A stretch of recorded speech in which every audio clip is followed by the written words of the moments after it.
Okay, in the previous video what we showed was how to remove and install and also adjust the position of for the belt and create tension for the belt for the 3-speed mini drill press here. Now what we're going to show is how to check to make sure that your quill pulley and your motor pulley are parallel to each other from the tops of their pulleys. So what you can do is you can take a pencil, or you can take something that you trust is straight, like this. For me, it's this steel ruler. And what we're going to check for,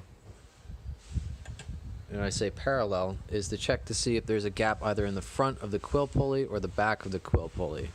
And what that tells us is that the motor pulley is either too high if there's a gap at the back of the quill pulley, or too low if there's a gap at the front of the quill pulley. In this case, it seems to be pretty good, but for the sake of the video, let's say that there was a gap that was more than 1/16 of an inch at the front. That would tell us that the motor pulley is too high up, like that. Like this is an exaggerated view. If there's a gap on this side of the quill pulley, that means that the motor pulley is too high. If it's the other way, that means that if there's a gap at the front of the quill pulley, that means that the motor pulley is too low. So to make this adjustment, first what we're going to want to do is make sure that we get the belt out of the way. And we're going to rotate it until we see this hole, this threaded hole at the bottom of on the last pulley of the motor pulley position, sorry. That right there is a set screw, and you will need a 2mm Allen key in order to take it off. So it should be good and tight, but you should be able to break it loose by just using the long end of your Allen key. If you don't feel that that is strong enough, what you can do is you can use the short end to create leverage to break it nice and loose.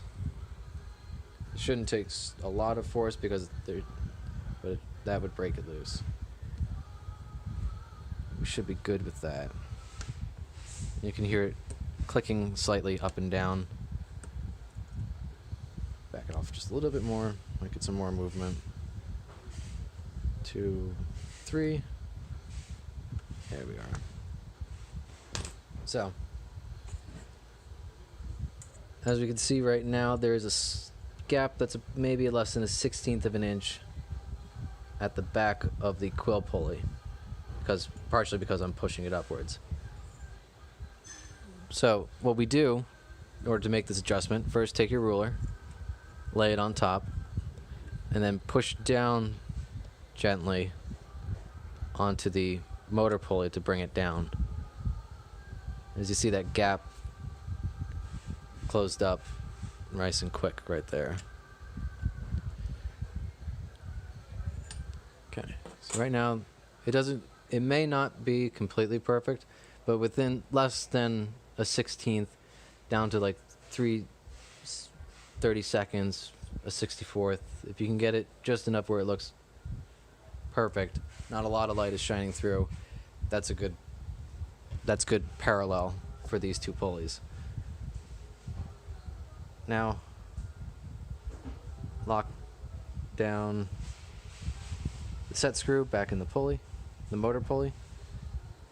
I'll take it quarter past turn. Of course, try not to let it slip out, otherwise you just end up stripping it. That should be good right there.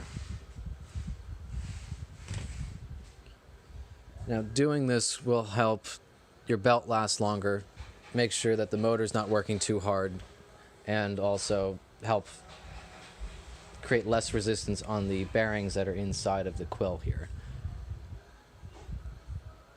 Alright, and you should be all set.